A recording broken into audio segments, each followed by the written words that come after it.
The 20 Okay. seconds. Let's go. Well, this is the intro slide, so. Okay. Oh. Okay, here we go. So normally I talk on subjects such as mindfulness, goal setting, mindset, but tonight I'll be talking about parenting. So Gumboots and Dresses is the title. Parenting is hard, very challenging, but very sweet. So I call it bittersweet for sure. The first story I'll tell is about Gumboots. My daughter was 4 years old. I had a gumboot in my hand. She had one on her foot. She was crying and screaming. Really, she was really upset. And she didn't want me to put the second gumboot on. I said, Stella, stop. I said, I will not. This gumboot is here, your foot is there, I'm not putting it on your foot. What is going on? Someday I'll tell you the rest of that story. No. Her sock was on wrong. The pajamas. Is it worth it when our children do not want to get their pajamas on? They just wanted to wear that comfortable shirt they wore all day. Is it worth it for us to take that comfortable shirt off just to put the pajamas on? No. It's not worth it. Punishment. I don't do punishment in my house. We talk at length. And when we had woofers come and people stay with us, they'd be surprised that I'd sit down and have full conversations in proper English with my children when I should have been punishing them and putting them in chairs. But instead we wrestled. Because wrestling, my children, if they were acting out, they were dealing with their day. They had a massive day and they were letting it out and they were stressing out. So what did we do? We get on the floor, we wrestle it out, let them, if that's the right thing for that day. Wrestling is pretty great.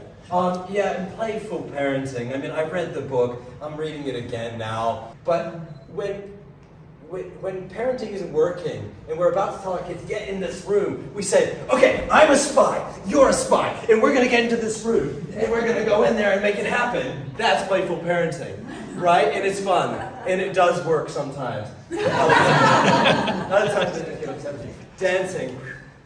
Have dances with your kids and your family. Get out there and dance, because dancing, moving is amazing. Turn the music on, have a dance party in your living room, close your blinds if you like that. I'm a bit chauvinist, we're not chauvinist, you know what I mean. Exhibitionist! Okay, I'm going to do this is a photo for me. No, because I want to be a public speaker someday, and you're going to take the background shot. Thank you for being my audience. No, Captain Hook. Make up stories for your kids at nighttime when they go to sleep. Be creative yourself, get your own brain going. Keep it moving, right?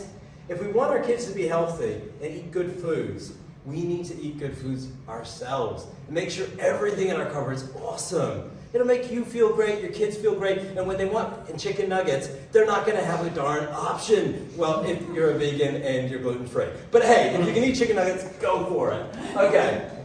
Create experiences for your children. My daughter grew up as we built our yurts in Auckland. We got to live in them with her for 4.5 years. We built Mongolian yurts by hand. She grew up in tall grass. She got to play with, pick flowers. It was really cool. My son gets to live in New Plymouth, but it's amazing too. Okay? His sister tells him all the stories. A talking stick, right? So family circles, really empowering for our children in our family.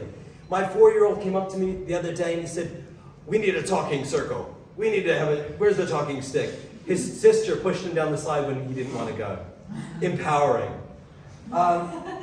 This is going into the self-help section of parenting, right? Because parenting amplifies everything you don't like about yourself. It will all come out. Everything that you're insecure about, it will come out in a big, massive way. Amplified. It's a beautiful thing. You get to work on yourself. Take some time for yourself to work on yourself. Look in the mirror, self-reflect, step away, take time out, because you got to put the mask on. You know that old analogy. You got to take care of yourself before you can take care of others. So, this is nice. I got time to just rest with you guys. I did some meditative breathing before this. This is one of my favorite parts right here. I'm into mindfulness. I'm into creating. This is a circle. Yes. This is me. What I look like when I'm calm. Right. When I'm not calm, it gets crazy. I took this circle with my daughter the other day. I grabbed her by the hand. I ran to the living room. I said, Stella, here. She was just about to kill her brother. I said, this is a circle. Yes, this circle's so important. But relationships are important as well. Okay? Nurture your relationship with your partner if you're in a relationship. You met before you met your kids.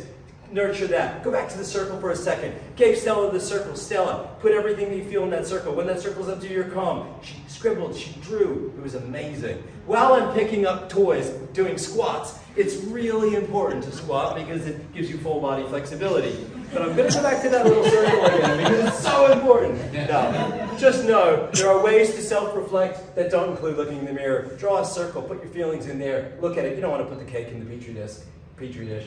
Just, okay, meditate. So, here's a tip, okay, from the trenches. Yeah, keep on squatting, getting good at squats to pick up toys, but also, when you're putting your children to sleep, and you have to sit there for an hour like I do with my kids, meditate! They love that shit. Every night, my daughter gets to see me meditate for 30 minutes. She knows what meditation can do. That's awesome. Share your passions with your children. Last year it took over a year, I created a hug pendant with my kids. Okay, the hug pendant is a pendant that you can share and you pass it on. It was a project, we created 100 of them. I'm gonna pause the project now because I need to become a public speaker, and get to talk about my beautiful children. This is my son, he's 4 years old, he wears dresses. And he loves to wear dresses. And we embrace the fact that he loves to wear dresses. And he's a ray of sunshine. He has a beautiful big sister to look up to. And gosh, isn't he beautiful? This is the most important slide of the night. Savor. Whatever you do, whether you have children, a partner, neighbors, savor the moments we have with ourselves, with our family, with our friends. Savoring is the biggest word you need to take away tonight.